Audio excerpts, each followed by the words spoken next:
Hello, welcome back to Walk in the Parks. So I'm here today to talk to you all about how we afford our Walt Disney World holiday. It's just me today. Carl's sorting the dog out. We've got Carl's mum and dad's dog staying with us, so he's sorting the dog out downstairs. And the topic today is all about how we afford our Walt Disney World holiday. It's just going to be a quick short one. I thought it was interesting. There was some discussion going on Twitter a few weeks ago, started by Chris and Sarah, a travel couple blogger, talking about how people go, "You off to Walt Disney World again?" And you're like, "Yeah, you off to Spain again?" And the questions people ask when you go to Walt Disney World, and one of the other ones that I get is, "Oh, you must be doing well," or "I wish I could afford that." And I just thought it'd be nice to have an open conversation about how we pay for it, because that is something that's kind of shrouded in a bit of mystery. It's like people, let us not beat around the bush. This is an expensive holiday, and you see people on blogs or on vlogs and they're like 2 trips a year or a trip every year, and you think, God, they must have loads of money.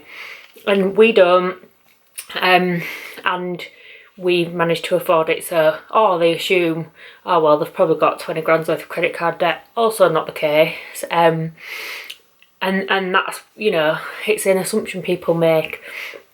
So I thought, I'm going to be honest and transparent and talk a bit about it. So I've also got a blog post outlining all of this going up on the blog. I'll put a link below if you want to take a read of that. It's probably going to be similar things, but some people read blogs, some people watch the videos, so I thought it was probably worthwhile covering. We normally do different content on both, but I thought this was a topic that might be interesting to people who read and watch both. So first off, I just want to explain our situation a bit. So sorry, if I look down, it's because I've got my points down here.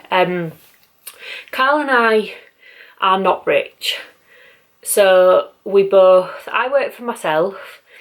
Therefore, I did, the plan was not to go back to Walt Disney World this year. There was no way we thought we could afford it.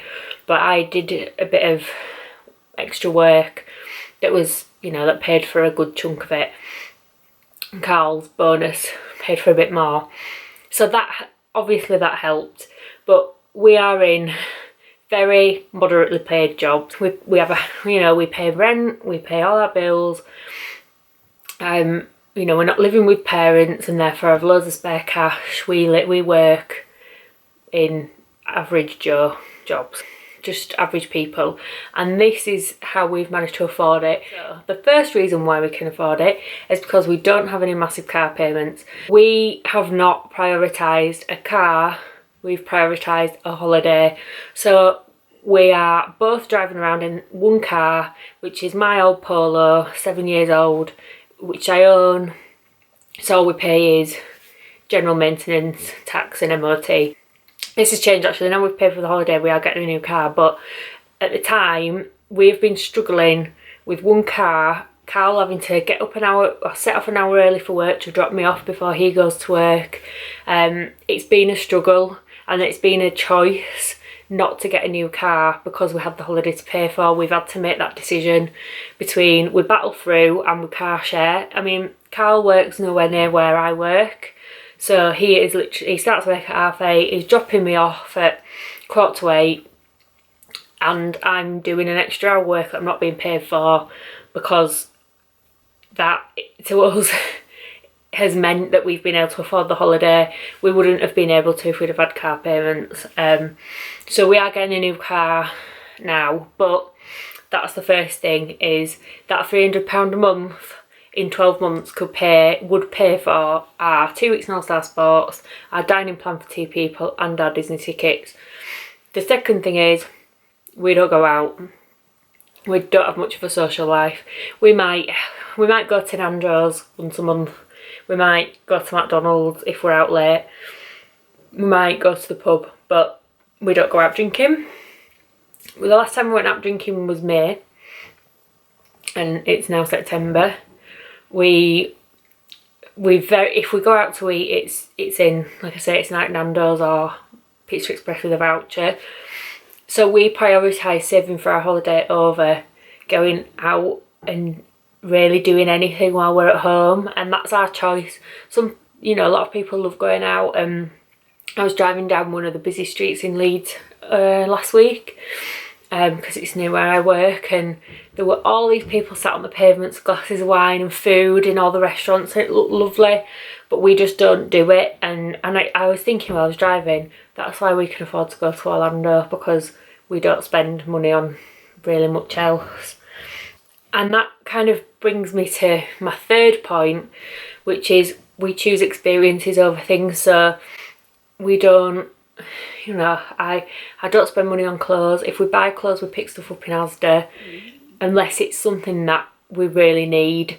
I bought some new stuff for the holiday, but up until that, we probably didn't buy anything that was worth over £15 each.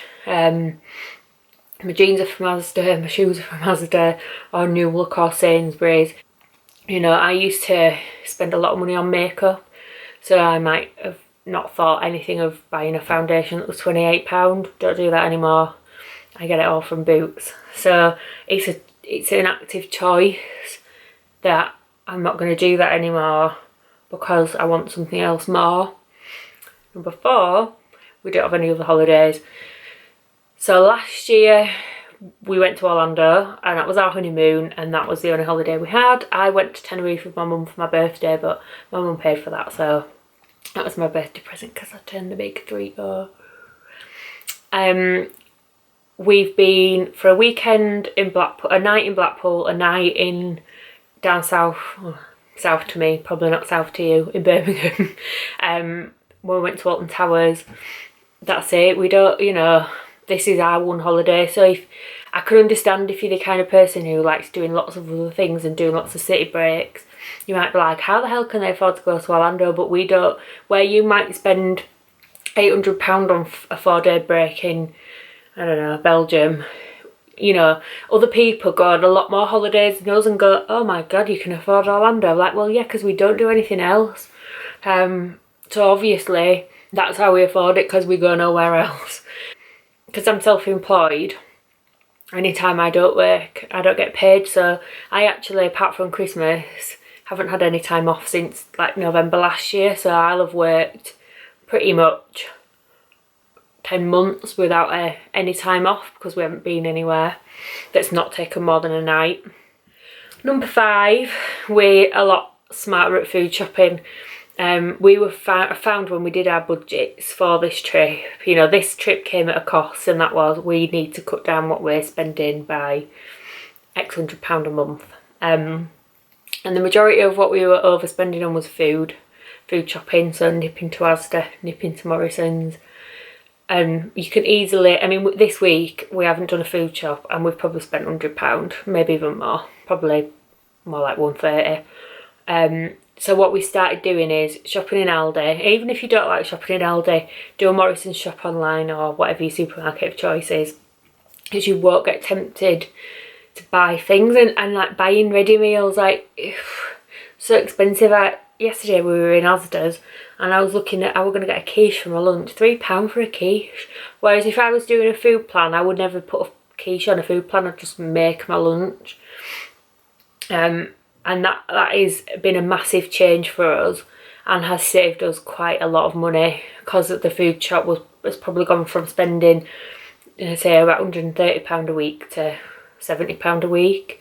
And over the course of a year, that's a lot of money. And the last thing, and this, I don't want to offend anybody because you can't, there's not much you can do about this, but we don't have children. So number 6, we don't have children. And I know you can't give your children back, but we made a decision when we got married that we wanted to have a bit more of a life before we had kids, because we knew that the minute we have children, we're probably not going to be able to afford to do anything, especially on the current wages we're on. And we made that decision. That was a concerted decision between the two of us, that we wanted to do more before we were tied down to that, and that was a choice. So I could, you know, if you've got 2 kids, of course you can't afford to go to Orlando every year, because we've both got friends who've got children. They cost a lot of money, and we actively chose not to, because we wanted to do things like this together, just the 2 of us. We've not been together that long in the grand scheme of things. I mean, we're coming on 4 years now, but we're both in our 30s, so, or I'm 30, Cal's a bit older. So we met later on in life. Cal was 30 when we met, so you know, we made that decision that we wanted to do things together, and that for someone our age, you know, if my friends are going, well, how can you afford that? Well, how much money do you spend on your kids? You know, easily, well, childcare for a start, £1,300 a month for 2 kids at least. You know, we don't even have £1,300 a month spare, so you know, so that is a big thing, and that is a big reason why we can afford to do it, and why we've been able to do it 2 years in a row. So I just thought it would be interesting to share that with you, to show you that, you know, it's not all hunky-dory and I'm swanning off to Orlando, and it, you know, we have made sacrifices to pay for this holiday. And if you sat there thinking, how can all these people afford to go?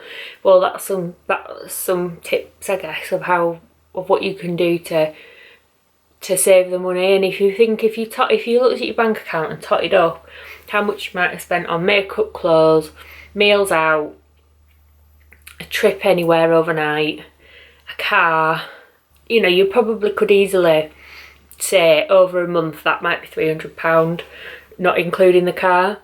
Well, like I said, £300 a month over a year is easily enough money to get you a cheap hotel, either on site, your dining plan, an all-star hotel, and your tickets for Disney, and then you've just got your flights. So that's everything, and that is how we afford our Walt Disney World holiday. So if you have any tips for people who might also want to save money, leave them in the comments below. It'd be good to hear, you know, it'd be good to hear a more open conversation in this community about how people save and afford their trips, because I think it's just not spoken about. It's like, you know, like we take it for granted, like we have a spare £5 a year. We don't. No one has a spare £5 a year, or at least no one on a moderate budget does, or on a moderate salary does. So that, in order to save £5,000 a year, you have to make sacrifices. And there are some examples of the things that we've sacrificed in order to go on this holiday. I can tell you for now, this won't be happening again for many, many years. This is probably our last shot now, because we've got some other big life things to pay for in the next couple of years. So we've just made that decision that we were going to go all out this year, spend that money, and then it'll be saving time. But anyway, I hope you enjoyed that. Just a little insight into how we pay for our Walt Disney World trip. And I think the next video out will be just another little, like, us getting ready for Florida video, and then probably after that it will be the Florida video. So we hope you enjoy, and I'll see you later. Bye.